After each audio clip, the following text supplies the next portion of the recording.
उत्तराखंड में कोरोना ने भीषण रफ्तार पकड़ ली है। बुधवार को उत्तराखंड में कोरोना के 500 से ज्यादा मामले आए हैं। कैबिनेट मंत्री सतपाल महाराज और स्वास्थ्य सचिव पंकज पांडे भी कोरोना की चपेट में आ गए हैं। कैबिनेट मंत्री सतपाल महाराज पहले भी कोरोना संक्रमित हो चुके हैं। सतपाल महाराज के पॉजिटिव पाए जाने के बाद उनके 20 लोगों के स्टाफ के सैंपल लिए गए हैं और साथ ही मिलने वालों को टेस्ट किया जा रहा है। बुधवार दोपहर सतपाल महाराज के गले में कुछ समस्या हुई थी और जांच के बाद उनकी कोरोना रिपोर्ट पॉजिटिव आई। एक बार फिर से रुक करेंगे अपनी संवाददाता ज्योत्सना का। बहरहाल जिस तेजी से ज्योत्सना मामले बढ़ रहे हैं उत्तराखंड में कोरोना के, उसको देखते हुए यदि स्थिति नियंत्रण से बाहर जाती है दूसरी लहर की तरह, तो क्या इंतजाम राज्य सरकार की ओर से किए गए हैं? देखिए, राज्य सरकार ने अपनी जो समीक्षा बैठक की है, राज्य सरकार ने साफ तौर पर इस बात की जानकारी दी है कि हर जिले में अब ऑक्सीजन प्लांट लग चुके हैं, क्योंकि अनुज आप जानते हैं कि सेकेंड वेव में ऑक्सीजन का क्राइसिस सबसे ज्यादा हुआ था। हालांकि उत्तराखंड में वो हालात नहीं आए थे कि ऑक्सीजन की किल्लत हुई हो, लेकिन मैदानी इलाकों में जिस तरीके से बहुत बड़ी संख्या में कोरोना पॉजिटिव केस आए थे, लोगों को बेड नहीं मिल पाए थे समय पे। ऑक्सीजन अगर कोई घर पे अपना सिलेंडर लेना चाहता है तो उसको नहीं मिल पाए थे। इस तरीके की दिक्कतें थी, पैनिक बहुत क्रिएट हो गया था।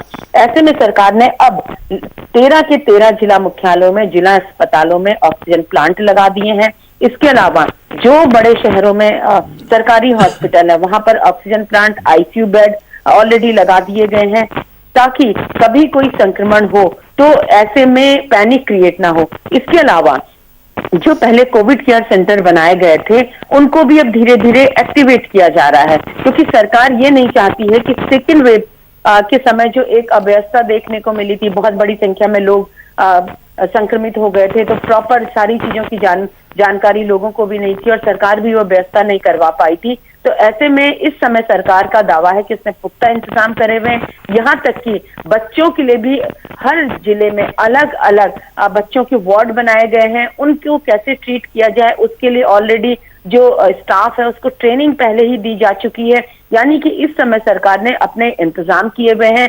वेंटिलेटर से लेकर, आईसीयू बेड से लेकर, ऑक्सीजन बेड से लेकर इसकी प्रॉपर व्यवस्था हर जगह की गई है। और अब जो मैं आपको बता रही हूँ कि 2 दिन बाद हालात की समीक्षा को फिर से कैबिनेट बैठेगी, तो कैबिनेट उसमें यह तय करेगी कि क्या उसको अपने कोविड सेंटर एक्टिवेट मोड में ले आने चाहिए, या जो उसने प्राइवेट हॉस्पिटल कोविड सेंटर के तौर पर पहले अपने पास लिए थे, चाहे वो मेडिकल कॉलेज हैं या बड़े अस्पताल हैं, वहां पर किस तरीके की व्यवस्था आगे की जानी चाहिए। क्योंकि अभी ये माना जा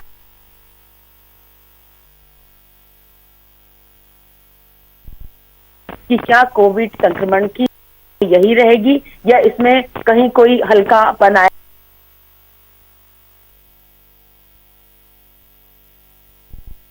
जहां पर चुनाव है, अभी हाल में ही दिल्ली के मुख्यमंत्री एक रैली को संबोधित करने यहाँ आए थे, वो लौटते ही कोरोना पॉजिटिव हो गए। उसके बाद आम आदमी पार्टी के कई लोग अभी आज तक आइसोलेट हैं। सभी के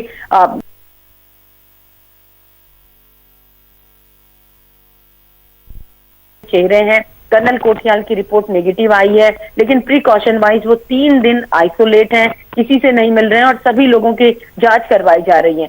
प्रियंका गांधी की रैली को फिलहाल स्थगित कर दिया गया है। उत्तराखंड में 9 जनवरी को उनकी 2 रैलियां थी, श्रीनगर में और अल्मोड़ा में। कांग्रेस बहुत जोर शोर से तैयारी कर रही थी, लेकिन कांग्रेस हाईकमान ने ही तय किया है कि वो अगले 15 दिन तक कोई भी रैली नहीं करेगी, ना यूपी में, ना पंजाब में, ना उत्तराखंड में। उसी के तहत इसे स्थगित किया गया है। आज राजनाथ सिंह जो केंद्रीय रक्षा मंत्री हैं, उनको उत्तरकाशी में होना है कार्यक्रम में, क्योंकि बीजेपी की विजय संकल्प यात्रा का जो गढ़वाल मंडल की यात्रा थी उसका समापन है।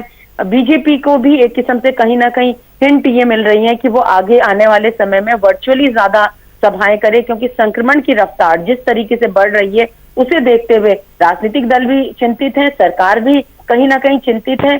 और 2 दिन बाद जो कैबिनेट होगी तो निश्चित तौर पर अनुज कोई नई गाइडलाइन उत्तराखंड सरकार जारी कर सकती है। हालांकि पूर्णतः लॉकडाउन नहीं होगा, क्योंकि जो आर्थिक अर्थव्यवस्था है उसको बरकरार रखने के लिए, उसको बनाए रखने के लिए कुछ ना कुछ एहतियात जरूर बढ़ते जाएंगे, लेकिन पूर्ण लॉकडाउन की तरफ तो नहीं जाएंगे, लेकिन सख्त गाइडलाइन जरूर सामने आ जाएंगी। जी, ज्योत्सना, तमाम बातचीत और जानकारी के लिए आपका बहुत बहुत शुक्रिया।